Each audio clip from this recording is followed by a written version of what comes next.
Meu boníssimo aluno, estamos aí novamente. Vamos agora esclarecer aí, tá certo? Ao fim do nosso bimestre agora, né? Estamos chegando nas férias aí. As notas já foram lançadas, os nossos desafios profissionais, tá beleza? Do projeto integrador também, tá legal? E o intuito desse nosso vídeo aqui é esclarecer um pouco aí o que foi solicitado e, em suma, de forma geral, aí o que todos nós entendemos aparentemente aí pelas postagens, não é? O que nós entendemos aí dos nossos desafios profissionais, tá legal? Então, esse agora a gente vai falar do desafio profissional de informática, não é? O desafio profissional de informática, aí nós sabemos, de forma geral, ele estava pedindo para que a gente... ele estava falando sobre a empresa Toys, né? É uma empresa aí no ramo aí comercial, tá certo? E ela estava em renovação, sobretudo, né? Então ela estava em processo de renovação, ela queria crescer, ela não estava numa situação tão bacana, não é? E nós somos aí, digamos que nós somos a consultoria, a empresa, que foi contratado aí para inserir um sistema aí de informatização, né? Um sistema de gestão de informatização, de ferramentas de informatização aí para que a empresa pudesse dar essa reviravolta e passar a ascender aí num crescimento, tá certo? Então o desafio, né, enunciou aí para nós uma situação X, né, uma problematização, onde nós tínhamos que sugerir hipóteses aí e aplicar, né, esse conceito que nós viemos aprendendo aí da nossa disciplina, aplicar para que a gente pudesse sugerir ferramentas interessantes de gestão para que a empresa viesse a crescer.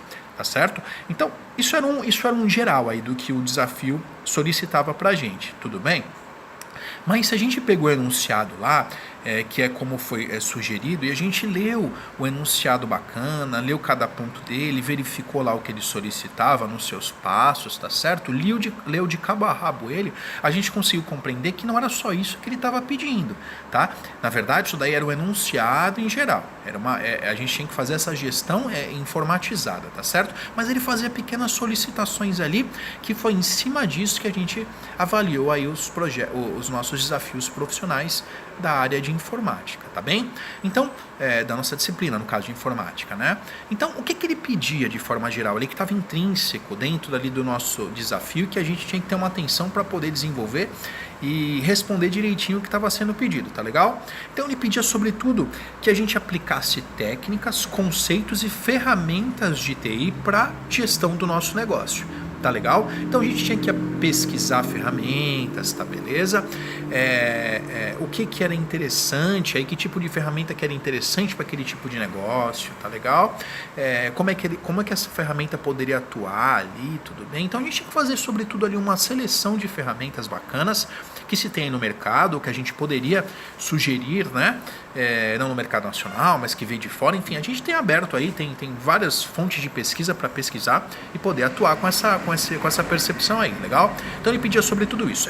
Esse era o objetivo geral, era cumprir isso. Então, selecionar dessas ferramentas que a gente tinha que selecionar, não necessariamente uma nem duas, quantas nós quiséssemos, não é? Estava aberto, aí ele não pediu quantidade de ferramentas, tá legal? Ele pediu aí que a gente introduzisse essa ferramenta com o intuito, então, para que a gente não fugisse do tema, tá certo? Como aconteceu em alguns casos, da gestão do controle gerencial, né?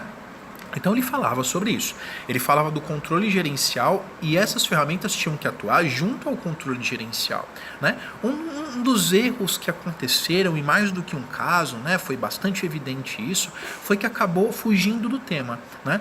E esse, assim como todos os nossos desafios e projeto, ele é um critério avaliativo, né? Então a fuga do tema é um critério avaliativo, né? Para quem fez o Enem, por exemplo, aí em algum momento da vida, se fez lá a redação e fugiu do tema, não cumpriu com aquilo que foi pedido, acabou pecando e tendo a sua nota diminuída, e assim é tudo na vida, não é, pessoal? Então nós temos que dar uma atenção muito importante ao que o problema está pedindo para nós. É a interpretação, a gente tem que interpretar direito para não cometer esse tipo de erro, né? Que acabou sendo um erro muito banal, muito bobo, né? A gente poderia ter mantido uma nota maior aí, talvez uns pontinhos a mais aí, se a gente tivesse tido uma atenção ao que ele estava pedindo de forma geral, tá beleza?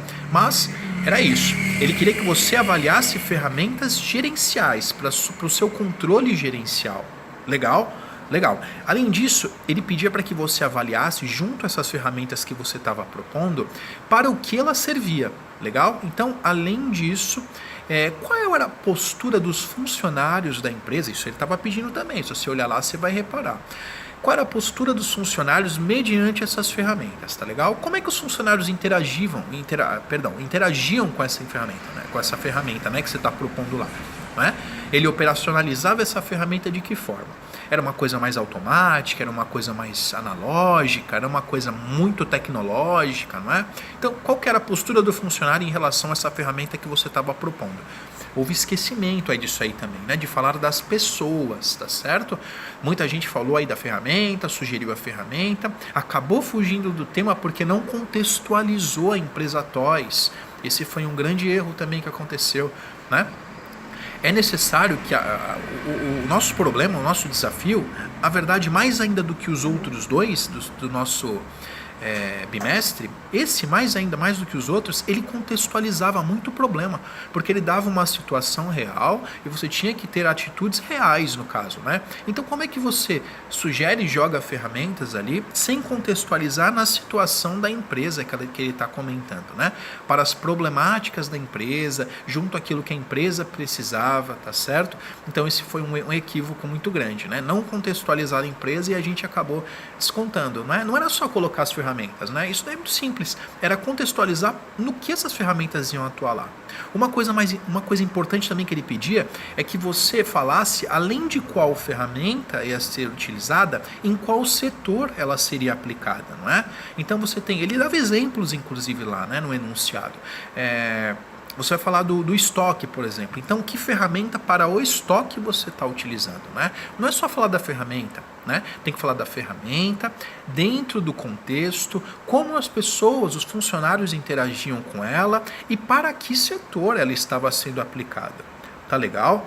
Era isso que ele pedia aí. Então, tinha que atentar muito para o que ele estava falando, porque assim você conseguiria uma nota interessante. Muito bem? E por aí a gente vai, assim como em grande parte dos casos, as maiores descontos de nota foram basicamente pela fuga do tema e mais pela formatação, pessoal. Tenham atenção na formatação, vejam o que está sendo pedido para que a gente não fuja da formatação. É muito importante que seja observada a formatação. Então ele falava lá, entreguem slides nesse caso, não é? Muitas pessoas colocaram em imagem, em Word, né, em PDF, tá certo? Mas ele pedia em slide. Ele pedia que fosse feito em slide. Era um upload, um arquivo. Muita gente fugiu disso, né? Quando colocou em slide, colocou 2, 3 arquivos, ou colocou em Word, ou colocou em PDF, ou colocou em imagem, né? Não era o caso, né? Era um arquivo em PPT, que no caso é o PowerPoint, tá certo? Mas, atenção, que não foi cumprido também, estava lá escrito, especificado.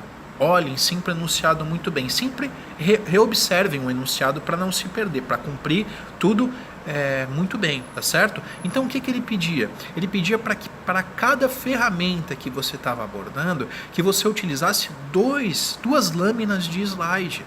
Né, pessoal? Ele pedia que você tinha que dizer o setor aplicado, como eu falei, e utilizar para cada ferramenta 2 slides. Isso também não aconteceu. E em muitos dos casos, acho que em 80% aí, o pessoal acabou não observando essas partes de formatação e novamente eu peguei coisas que foram copiadas, né? Foi dito, assim como em todos os outros, que no enunciado, que cópias ou plágios, coisas do tipo, elas não seriam aceitas, seriam anuladas, tá certo? Mas, novamente, avaliando que todo mundo aí tem suas atividades diárias, que todo mundo tem um dia corrido e acaba sem querer, não é? Digamos assim, tá certo? É um vídeo que eu acredito, mas sem querer, na troca de ideias acabou somatizando a ideia do amigo e copiando identicamente em alguns casos aí, né? Enfim, no próximo bimestre, que eu posso dizer que isso não será aceito, pessoal, tá certo? Nós tivemos o primeiro bimestre, estamos no segundo, aconteceram coisas incidentes iguais, mas no próximo isso não será aceito e, de fato, nós anularemos esse tipo de situação, tá bem? Eu anularei esse tipo de situação, mas por hora não aconteceu. Houveram uns descontinhos, porque é devido, mas não aconteceu. Tá legal? Então, salientei aí os principais pontos que necessitava, os principais equívocos que foram cometidos, e é isso aí. Estamos no final de mais um bimestre aí, vamos para descansar um pouquinho, né, que é merecido, tirar umas férias aí, e é isso aí. Tamo junto. Fiquem à vontade, estou sempre junto com vocês. Sempre tirem as dúvidas, procurem sempre mandar mensagens. É importante a nossa participação para que a gente não fique com nenhuma dúvida e acabe errando nessas pequenas coisas que aconteceram, tá legal? É isso aí. Tamo junto. Abraços grandiosos, pessoal. Valeu. Um abração. Tchau, tchau.